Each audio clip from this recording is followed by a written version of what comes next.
Okay, people. So at Fantasia this year, there's going to be some older films playing. Now, I think a lot of them have just been restored, right? That's why they're there.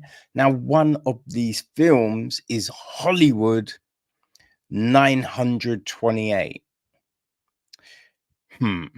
Yeah, there's probably a better way to say that, but that's what it is. Anyway, it is directed by Christina Hornisher, who also wrote the film, but at the time used the pseudonym Craig Hansen. She also produces the film. Basil Polidouris handled the music. John H. Pratt was on cinematography. Leon Ortiz Gil edits the piece, while John Pierre Guillaumes, um, James Hickey, and Cortez McCoy, helped out with things. Our cast: Mark is played by Christopher Augustine. Michelle is played by Jeanette Dilger. Joe Ball is played by Dick Glass. Gretchen, played by Gail Davis. Carol, played by Kia Cameron. Karen, played by Beverly Walker. The lady at the very beginning was played by Deanna Huntress. The producer was played by Ralph Campbell. Yeah.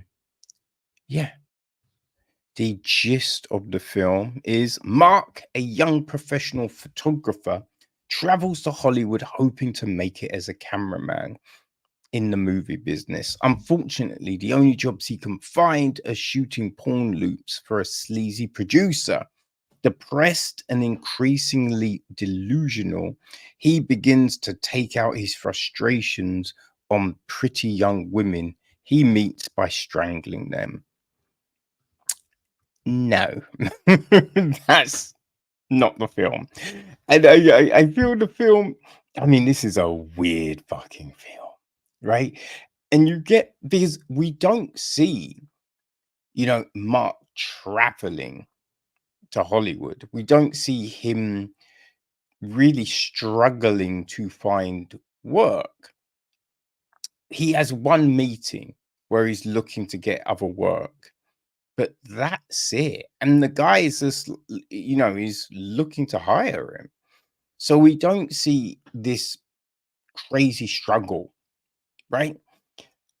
And then the strangling all feels random, and there's no reason, right? It's not like, oh, yeah, like this guy hates it when someone calls him a name or does the thing. No, it's just out of nowhere. Out of nowhere, like these people getting strangled. It is very, very weird. Like the opening scene where he meets this hippie chick, it's just like, wait, what is happening?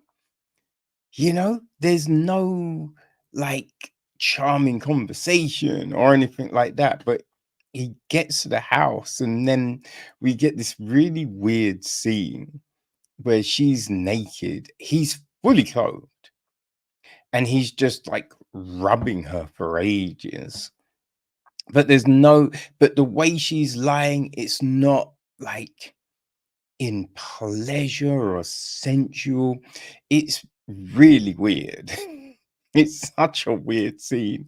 And then, yeah, then we see him be weird and crazy. And yeah, the film doesn't really do anything to give us any depth. Now, there is a scene where he's talking to his family, and you get the sense that they want to say, oh, he's like this because he was domineered by, women as he was growing up. Right? That's the sense that you get. Right? It's like Mark is the victim here. And this was written by a woman, right? It's kind of bizarre. Now, obviously, right, there are stories that the studios wanted, you know? Like it's not like you could go in and be like, let's make this, and the studios be like, yeah, fuck off, no, we want this type of story. Right? I remember John Singleton, completely different, but it speaks to what this is, right? He was like after making Boys in the Hood that he was going to studios, right? And being like, yo, could we wait? Did I say the right film? Ah, yeah, no. I feel yeah, I did. Anyway, um, yeah, that he was trying to get other films made, but the studios was like, no, we want more of this, right? So I do imagine that, you know, she wrote the film that she knew could get made, but it's just very bizarre. It's a very bizarre film that doesn't like the conversations these people have are weird. Like it's weird conversations, you know. When I was growing up, I had an invisible cat. I fed him invisible food. It was like, wait, what? What is happening here? It's really weird. There's a point where he's walking down this road and there's all these like sex theaters and all of this. And one of the sign was like film festival. I think it was like film festival, 9 nude films. And be like, I mean, who wants to go to that fest? Like, that's yo. Who's applying for press accreditation for that one? Right? That's gonna be some funky ass screen. It's gonna smell, it's gonna be nasty. You are gonna, yeah, you're not gonna want to sit in those seats, man. That's just but yeah, there was all of these signs for like different, nudie bars and live shows and just all of this kind of thing. It's just like, huh, okay. But yeah, it's just a very, very bizarre film. The acting is it's not overly convincing. But again, this was of a time. You know what I mean?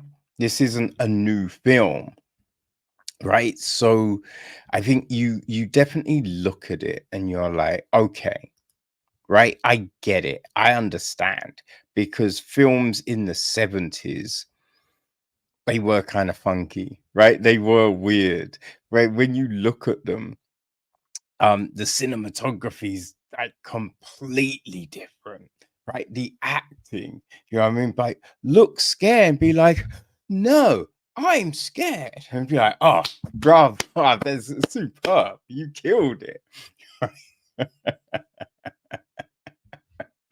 Now, obviously, there are great films, you know what I mean? But yeah, this you kind of feel falls into that those B movies type of thing, you know? It's yeah, I know. It's definitely odd. Definitely odd. I guess if you're a fan of, right, those what are those films that used to like be on late at night? It was like Adventure of a Window Cleaner. Like those ropey, weird films. If those are your thing, Hollywood 928, right?